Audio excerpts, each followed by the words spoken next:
係嗰網友有三個好消息，一個壞消息。你想聽好消息定係壞消息啊？嚇，呢個咧表面睇上嚟咧，真係好矛盾。我哋香港啊，自從回歸以來，捱咗呢個30年，以為咧就已經係呢個係呢一個係半死不活。唔係喎，我哋仲有好多嘢咧，好勁喎，真係即係嗱，爛船都有3根釘喎，瘦死的駱駝比馬大喎。我哋睇下香港點樣勁法同埋嗰個 irony 喺邊度？嗰個點解會出現一種咁得意嘅情況？呢個就係好啦。嗱，琴日蕭太生日。係有史以來最大束花㗎啦！呢個係白色出邊、黃色入邊嘅玫瑰，係我精心挑選啲花靚啊，還是我老婆靚咧？你哋話咁蕭太生日咧就係慶祝，哇！喺琴日呢隻 TEM 起到90蚊最高，回翻少少88個幾。你睇住佢由呢度上嚟。由呢度上嚟60幾蚊，去到88蚊，起咗20蚊喎，呢30幾個 percent， 起咗33點幾個 percent， 呢幾日內呢幾個，咁就所有網友都個倉爆晒棚啦，大家都好開心呢個係我大力推薦嘅股票，就係一路跌落嚟咧，我一路叫大家買喎呢個咁就係。所有人，琴日有人同我講，琴晚賺嘅錢咧已經賺咗500年俾我嘅 membership fee。但係咧呢個世界有啲人唔中意賺錢喎，真係好多人唔中意係唔跟就唔跟㗎啦包括我有啲女，我叫佢買，佢都唔買。阿鄧小華我叫佢買，講咗3年佢都唔買，陰公啫。Tesla 又係啦，大升啦。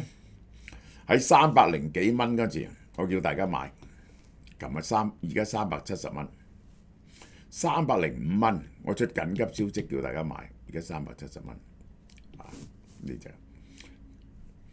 仲有蕭太呢隻台積電1260蚊，呢個係52週新高，創咗新高。我諗佢會去1300-1400蚊嘅。你哋有冇裝到50蚊 Patreon？啲人話，淨係琴日一日咋，就已經賺咗500蚊，500年嘅俾我嘅 Patreon 嘅會費呢個。好啦，嗱，今晚有直播Donald Trump 支持者被槍殺，美國人咪會大亂就係點？咁呢輪 Patreon 出咗啲乜嘢咧？我哋出咗呢隻 MongoDB 雲時代嘅資料庫龍頭，凡係有忽然之間升街度炒嘅股票咧，我哋迷投資咧就會分析俾你聽。仲有 Oracle 嘅財報，呢個 Oracle 嘅財報一日之間係38%，呢一隻股票。仲有咧投資哲學第10講啦，呢個就係講乜嘢叫做第一原則思維，呢個好重要嘅。如果你冇 subscribe 到50蚊 Patreon 咧，你可以上去買嚟聽㗎呢啲人，不過50蚊美金一篇嘅呢啲人。Tesla 嘅 Semi 電動重卡車會唔會淘汰柴油卡車？而家咧我做親呢啲嘢咧，都有條 formula， 都用一個用都係計數計出嚟俾大家睇嘅。有咗假設，然後咧就計數計出嚟。其實呢個 Semi 電動卡車咧，我得到個結論咧就係出幾多賣幾多。出年呢一個 Tesla 咧就應該做5萬架，而家因為呢個 Gigafactory 咧已經去咗5萬架，每架咧就賣20萬美金度啦。呢個100億美金度啦。呢個好啦，好消息，國際數據，香港平均 IQ 108，全世界第一，同新加坡兩個第一。IQ 咧，係如果你受咗訓練咧，你啲 IQ 成績咧係會高好多嘅。香港人咧就係呢個係一個 cultural 嘅結果，唔係一個 inborn 嘅結果，唔係話香港人天生出嚟聰明，係我哋嗰套方法呢，就係令到你去考 IQ 嗰時咧考得好啲。新加坡亦都係咁，唔止咁嘅，香港學生喺 IB 國際文憑 International Baccalaureate 同埋 PISA 國際學生能力評估一路都名列前茅。香港中學生喺 IB 考試多數創立45分滿分嘅全球最高比率，喺頭100名啊呢個 IB 學校入邊，香港佔嘅比例最高16名，證明香港人咧好聰明喎。香港人咧好聰明，呢個第一點。第二點大學又係啦，港大、科大、中大、城大，我哋有香港咁細嘅地方，4間大學。係世界上100大入邊，呢3間屢次進入頭50名，香港大學去到20幾嘅，呢個係，甚至係啲特定學科呢，去到排名頭3名入邊嘅。牙科呢，香港好多好長時期呢，世界排第1嘅喎，香港嘅牙科係好啦，第二長命。2024年香港出生，如果你出生呢，佢預期壽命，男人82.8歲，女人88.4歲，全球最長。呢個呢，好多人唔明啊，香港人生活壓力咁大啦，呢個又係咪？居住環境咁差啦，食埋啲唔去食嗰啲麥當勞啊，都食好多 junk food 啊。又唔係好做運動嘅，冇外國咁練尖點咁犀利，點解香港人咁長命呢？你哋又成日怨香港到醫療體系啦，係嘛？好多慢症要排長龍。咁呢個呢，就係簡單啲嚟講，兩大因素，三大因素。第一大因素就因為呢，我哋距離醫院呢就最近，好多時呢，嗰啲心臟病啊，或者中風呢，係頭半個鐘頭內去到醫院呢，你就救得你翻嚟。香港嘅救傷真係好快，除咗離島呢，如果唔係呢，通常半個鐘頭呢都救到你去醫院喎。咁你救到你唔死得，呢個就係呢個第一大 factor。我覺得呢個好重要。第二大 factor 係乜嘢呢？其實香港人啊，就係食嘅嘢呢係比較健康嘅，廣東人食嘅嘢。係比較清淡嘅，呢個係同日本人一樣。日本人呢，佢哋食好多魚生啊嘛，又係比較健康嘅。香港人黐肥嘅比例呢，係少過美國好多嘅，呢個係。第三，香港人唔食煙，香港人食煙嘅比例係非常少嘅。飲酒亦都唔係好過分嗱，呢個就係點解我哋條命比大陸人呢長5年嘅原因，呢個就係呢3大原因。好啦，然後有錢，根據2025年全球財富報告，香港成年人人均財富2024年係60萬美金，470萬港紙，全球排第3，僅次於美國同瑞士。聰明、長壽、健康，百萬富翁密度排世界第3，呢個高度集中喺富裕階層中產普通家庭呢，就係有買樓困難、教育負擔、長壽不安。香港高學業、長壽、高財富排名，但係唔生仔喎。香港係生仔全世界第尾，點解呢？你又有錢，又長壽，又聰明，點解你唔生仔呢？最近嘅總和生育率係0.7，係世界最低啦。我要話俾你聽，負責任地話俾你聽，0.7。我讀大學嗰陣時已經讀 demography， 我未曾見過0.7呢個數嘅。少過2.1呢，嗰個人口呢就減少緊。喂，你得2.1嘅1/3，即係呢一個 generation 之後呢，個人口剩翻1/3。你當係50年一個 generation 啦，2個 generation 之後呢，剩翻1/9，就滅亡啊！點解呢？3大原因：教育成本極高，嗱，我哋會睇香港教育成本有幾高，居住生活壓力、樓價長期世界最高。因為咧，你啲雀仔啊、啲動物都好啦，都要有個巢啊，有個竇，然後先肯生仔喎。啲女嫁俾你咧，啲金雕咧嫁俾個紅雕咧，就要個紅雕首先，因為佢喺嗰啲北方地方好少樹啊，你霸咗條好嘅樹上邊可以搭一個好嘅巢，佢先會嫁俾你。冇個竇咧就唔生得仔喎。咁香港個竇咧就好貴。第三，前景信心崩潰。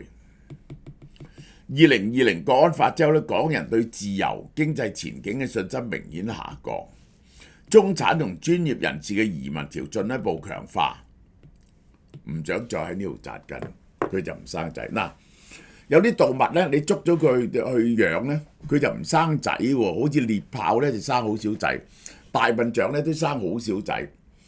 佢要有一個舒適嘅環境，佢先至生仔，因為咧我解釋俾你點解啊。因為咧佢生仔咧要付出極大嘅代價，又要懷胎啦，期間佢又唔食得嘢啦，然後生咗個仔，佢又要照顧個仔咯。如果個環境唔好，個仔會死嘅話咧，佢就唔好生住，因為起碼可以保留自己嘅身體健康，喺適當嘅時候先至再生。所以咧唔生仔，高排名、天賦、高智商。然後 PISA、IB 呢啲可操作嘅教育支出，香港係全球頂尖嘅，但係代價係乜嘢啊？哦，犀利啦！我講俾大家聽啊，呢個係如果你讀一間，如果你係堅持要唔好輸在起跑線咧，嗰啲犀利嘅學校，好似聖保羅 at 啊、DGS 啊嗰啲咧，係要求你一個全職嘅媽媽嘅，呢個係。翻去教佢功課，冇個全職嘅家長咧，佢又唔接受嘅。我計條數俾大家幾錢？如果你由維多利亞幼稚園開始讀起，一年就10幾萬，一年10幾萬。咁然後咧，小學你又讀呢啲學校，讀國際學校啊，讀呢啲咧，英基啊呢啲咁啦，都要10零萬。但係10零萬咧，唔係就咁算嘅喎。然後咧，你仲要等佢學琴啊、補習啊，好多嘢嘅。嗰陣時燒雙補習咧，去到3000蚊一個鐘頭喎。佢翻比利羅士，梗係唔使交學費啦。但係咧，我發現佢每個月都要使2、3萬蚊嘅補習費，同埋學各樣嘢嘅費。即係話一個細路啊，佢翻比利羅士啫喎，佢唔係翻國際學校。閒閒地咧就30-40萬一年，你計下，3年幼稚園，6年小學9年，6年中學15年，好啦，15年30萬一年啫，450萬。然後咧就去外國，如果你早啲去咧就仲貴，一去外國咧就要50-60萬一年。因為個學費咧已經去咗30-40萬住咧，50-60萬一年。去外國讀4年書咧就200幾萬，夾埋咧你冇700-800萬咧，你係落唔到樓嘅。如果你覺得既然我生得個仔，一定佢要贏在起跑線，就呢個費用太過昂貴。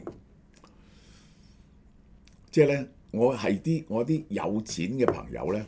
個先就生幾個仔，如果唔係真係富豪咧，冇人敢生幾個仔嘅，實在係太過貴啦。呢個係實在係太過貴。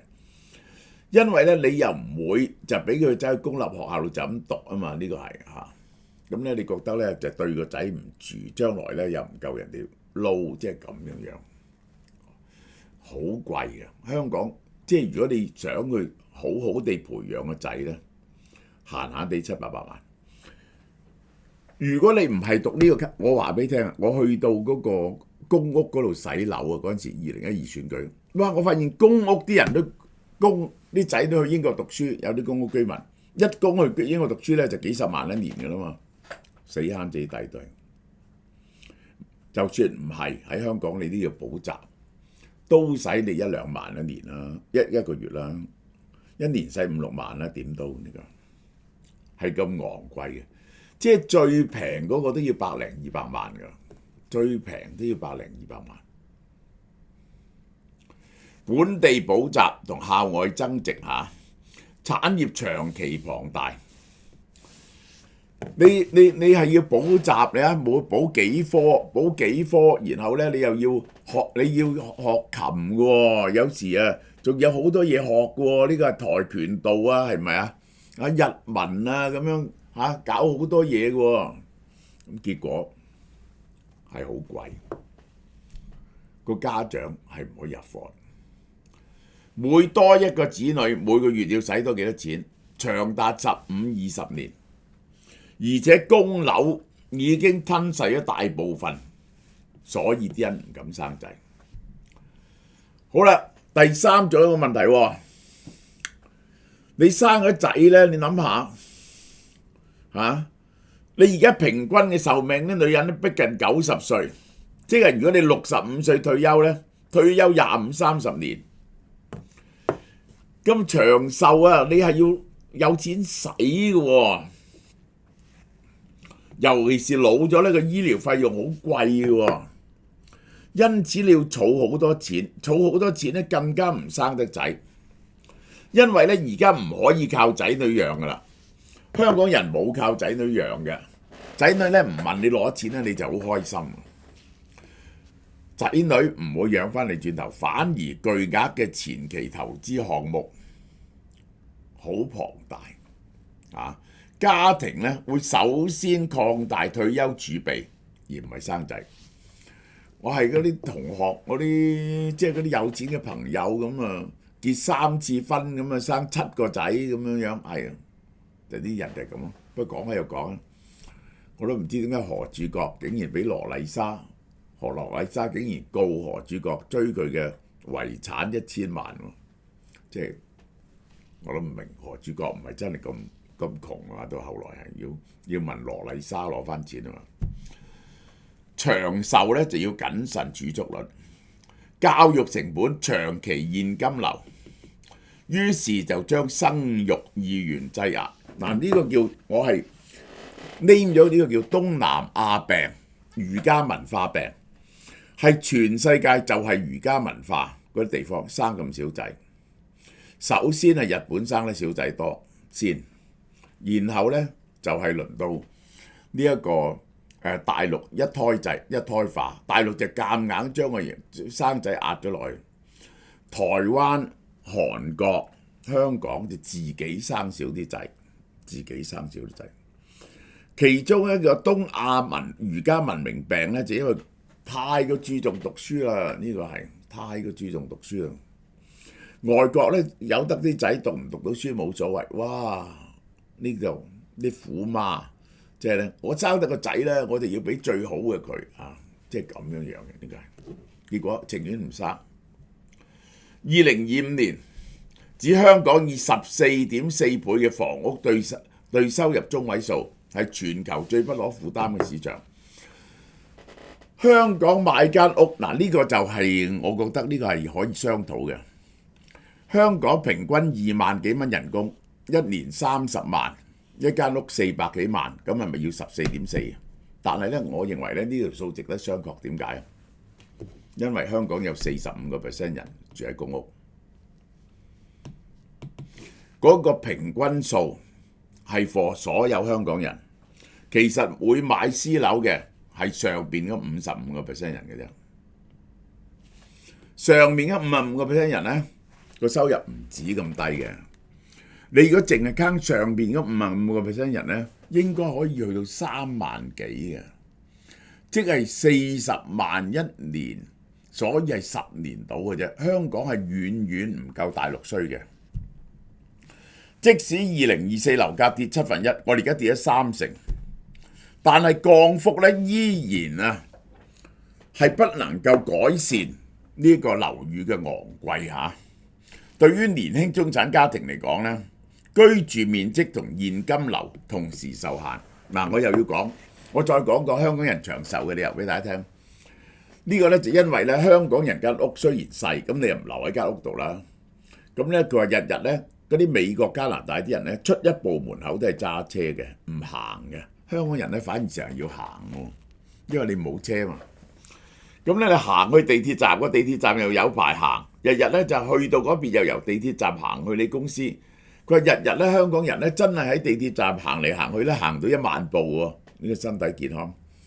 第二咧，香港好多呢啲郊野公園，好興去行山嘅啲老人家係啊，呢個係做運動喎。冇房冇屋咧就冇仔㗎啦嚇，於是個屋企唔可以負擔，就將潛在生育人士推遲，而且咧就係咧大家咧就好多人都嗰啲即係新一代啊，唔肯孭長期嘅負擔，唔肯孭長期負擔咧，根本就唔肯 commit 落去結婚，亦都唔肯 commit 落去生仔，因為呢個好長嘅 commitment， 佢哋唔想負上呢個責任。好啦，第三點啦，國安法實施之後咧，明顯人才外流，嗰啲憂慮對個環境憂慮。英國議會研究2021至24年有15萬人 BNO 移居英國，到2025年初已經有18萬人。嗰個係覺得前路茫茫啊！當你對個前途冇把握嗰時咧，你係唔敢生仔嘅。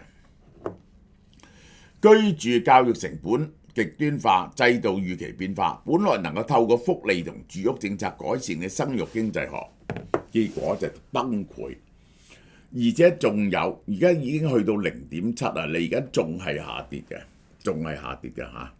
結婚嘅人數好少，離婚嘅人數好多，呢個就係好啦。嗱，我哋啲盤菜嚇，我哋話過我啲盤菜好食㗎啦，呢個就係有鮑魚花膠原貝啊，6個人998蚊，12個人1488，係送到你屋企嘅，除非你喺離島唔送，你個大廈冇電梯，香港好少冇電梯啊，台灣成日都有，6樓7樓都冇電梯，佢話大陸10樓都可以冇電梯喎。冇電梯咧，送到樓下嘅啫。如果村屋咧，送到村口啊，係即日做俾你嘅，所以你要預早訂。喺中秋前、中、後嗰幾日，禮拜六、禮拜日咧係最多人訂嘅，所以咧你要訂咧最好盡早訂啊。